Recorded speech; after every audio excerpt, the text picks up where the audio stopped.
nari mfite ibirayi murima hano byagiye muri kubibona namwe. Ubundi nasaruragamo toni n'igice.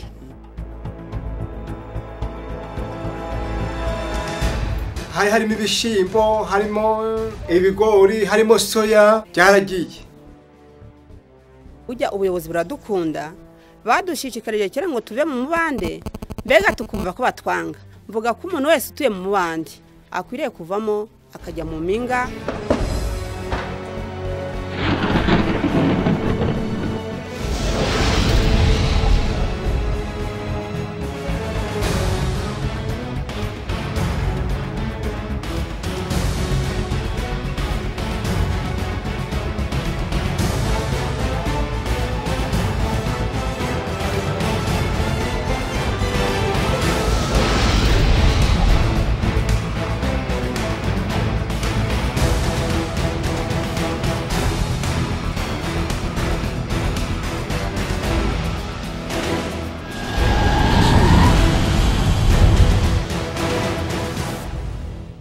Tubaye ikaze mu kiganiro cya Minisiteri ishinzwe ibikorwa by'ubutabazi Minema. Mu kiganiro cy'uyu munsi turarebera hamwe ibikorwa byahariwe uku kwezi kwahariwe kugabanya ingaruka ziterwa n'ibiza.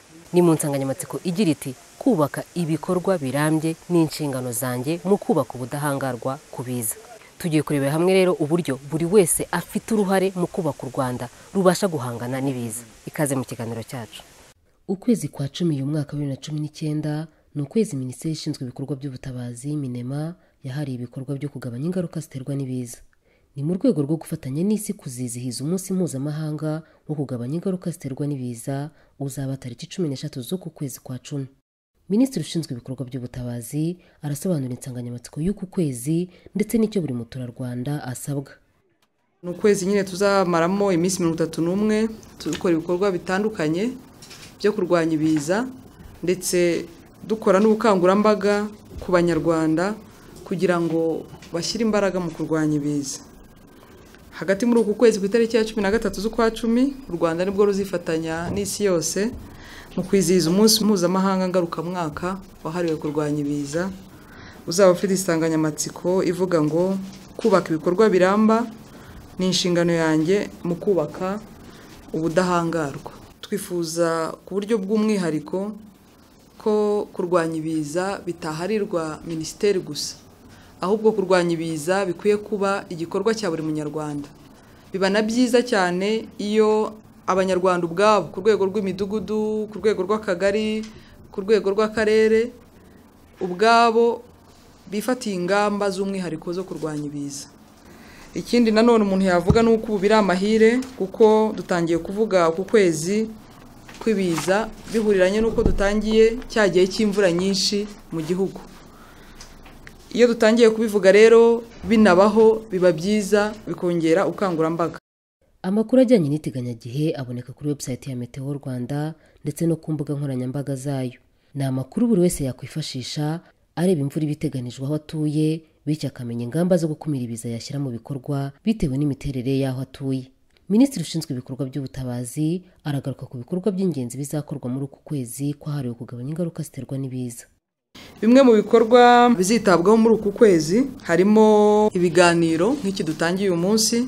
Muri buri karere hazakorwa ibikorwa byo kubakira abantu inzu zikomeye, kuzirika ibisenge by'amazu, kuzirika ibisenge by'amashuri, ubitwarwa n'umuyaga. Yego inzu z'abaturage nazo zitwarwa n'umuyaga, ariko iyo turebye insengero zitwarwa ibisenge byazo bitwarwa n'umuyaga ubona bimaze kugira ubukana bwinshi. Ikindi nanone ni ukongera gufatanya n'abanyarwanda bose mu gutera ibiti. Ntabwo n'ubundi ari igikorwa cya Minisiteri y'ibiza gusa, ni igikorwa n'ubundi dusanzwe dureho na Minisiteri y'ibidukikije, ariko by'umwihariko mu kwirinda ibiza nabwo tuzabikoraho ahantu henshi hatandukanye. Ikindi ni ukongera kureba ko amazu y'abanyarwanda adacengerwamo n'amazi, twongera gukangurira abaturage gukurikiza amabwiriza y'imyubakire yatanzwe n'ikigo cy'igihugu gishinzwe imyubakire Rwanda Housing Authority, birinda kubaka amazu adafite fondasiyo, birinda kubaka amazu adahomye, yamaze agera hakinjirwamo n'amazi nyuma bikaza gutuma yamaze agwa.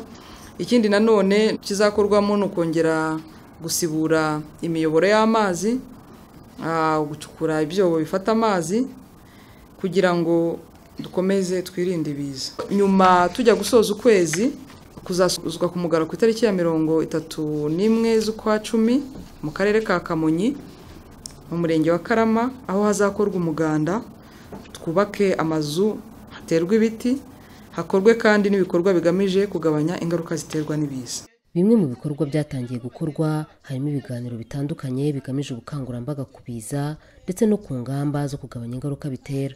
Hakabamo guhugura abazajya bigisha abandi kandi bakanagenzura imikorere y'imirindankuba yashyizwe ahantu hahurira abantu benshi mu karere ka Rutsiro. Hagiye hashyirwa nk'imirindankuba, ariko imirindankuba abenshi ntibari bazi n'uburyo inakora, n'uburyo ikoreshwa, n'uburyo yakagombye ndetse no gufatwa, n'uburyo bwo kwireba ubuziranenge bwayo kugira ngo tubashe kumenya niba iri gukora neza cyangwa itari gukora neza. Ibyo byose twabyungutse. Urebye mbere yuko iyi mirindankuba igeraho byari ibibazo bikomeye, kuko iki kigo kigeze gitakaza n'umwarimukazi wakigishagamo, atuye hano hafi n'ikigo, yari ariwe mu rugo, ariko urugo rwe rufatanye n'ikigo cy'ishuri, n'umuturanyi mbega w'ikigo. Ubwo rero inkuba yarakubise nyine hari ku mugoroba ashiramo umwuka. Noneho rimwe na rimwe wasangaga n'amatelefoni, nka kuno abantu bacomeka amatelefoni kugira ngo ajyemo umuriro, ugasanga rimwe na rimwe inkuba zirakubise. Hari n'abana twari dufite, bamwe ababyeyi babo bagiye bitaba Imana bazize inkuba, ariko ubu ngubu ku bino mirindankuba yajyaho nta kibazo twari twahura nacyo, kandi niyo zikubita mbere byarakubita gukumva n'urusaku runini cyane, ariko ubu niyo zikubita wumva ari ibintu bisa nkaho bivugira kure. Ari abanyeshuri bumva batuje, biga batuje, n'abarimu natwe tukigisha twumva dutuje nyine ko dufite umutekano. Turashimira abaduhaye imirindankuba, cyane cyane mbere yuko tuyibona imirabyo yarakubitaga, ugasanga abana bagize ubwoba, ndetse natwe n'abayobozi n'abarimu. Hari igihe inkuba zigeze gukubita, abari bari epfiriya kuri iriya bloke ya segonderi, amatara ahita yikupa, insinga ziracika, bahita baza birukanka ngo bari bagize ngo barapfuye. Ariko kuva iyo mirindankuba bayishyiraho ntabwo icyo kibazo cyari cyaba cyane. Impinduka tubonesha amaso cyane nuko ntabwo hari hongera kuba sirikwe, ntabwo insinga zari zongera ziciye, cyangwa usange ngo mu ishuri abana bavugije induru kubera ibishashi by'umuriro byinshi babonaga. Tugomba kubahiriza amabwiriza agenga kwirinda nyine inkuba. Icyambere tugomba kwirinda guhagarara mu miryango, abana tukabarinda guhagarara mu madirishya, tukirinda gucuranga ibintu bijyanye na internet, tukazikura kuri marezo, tugazimya n'amaradiyo. Ku baturage rero n'ubundi nabyo kuba bishoboye tubashishikariza yuko nabo bashyira ku nyubako zabo imirindankuba. Ntabwo twavuga ngo irahenze cyane, kubera yuko ni ibikoresho nyine bifite ubushobozi bwo kurinda ibyago. Ufashe inzu ya miliyoni 50 agashyiraho umurindankuba wa miliyoni 3 cyangwa 2, uzamara imyaka irenga 10, ntabwo bavuga ngo ni igihendo cyane. Hari abadafite ubushobozi, turabizi twese, nta nubwo ari ngombwa yenda ngo buri muturage uko batuye bashyireho umurindankuba. Icy'ingenzi ni ukwitwararika y'amabwiriza, bakamenya ko igihe habaye ibibazo bagomba kujya mu nzu. Nicyo kintu cya mbere, niyo ngamba nziza kandi ya mbere tubashishikariza.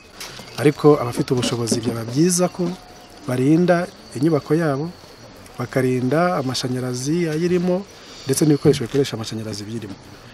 Ku bindi bikorwa bikomeje gukorwa muri uku kwezi kwahariwe kugabanya ingaruka ziterwa n'ibiza, harimo kwerekera abaturage uburyo bunoze bwo kuzirika ibisenge. Ibi bikaba byarabereye mu turere turimo Gisagara, Huye, Nyanza na Ruhango.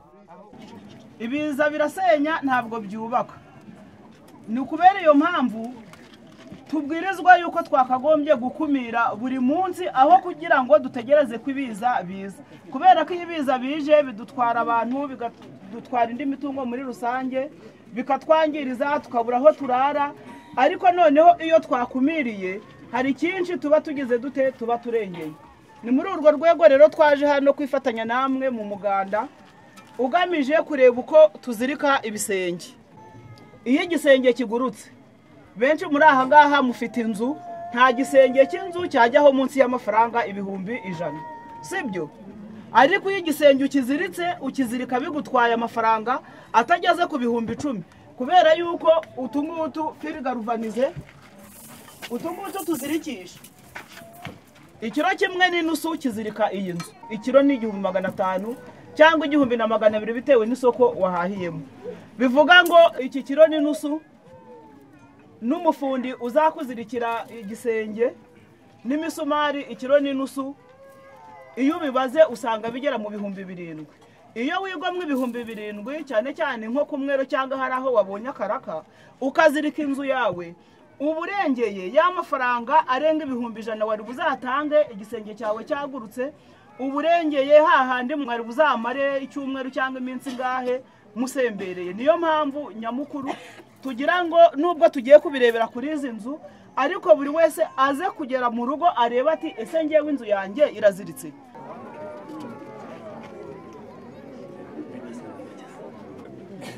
Mwese murabona inzu zanyu zari ziziritse gutya?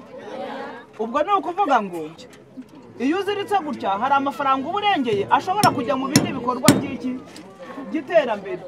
Ikintu ngiye gukora, ngiye kubanza kureba, ngiye kwiheraho mbega muri iki gihe nk'uko inzu yanjye yariziritse muri buno busanzwe ubwo twe dusanzwe dukoresha, ariko ubu noneho ngiye kubanza gufata firiganizasiyo mbanze funge uko twabibonye, nibwo igisenge cyane none nzaba mfite umutekano utuje, nzi ko gifunze.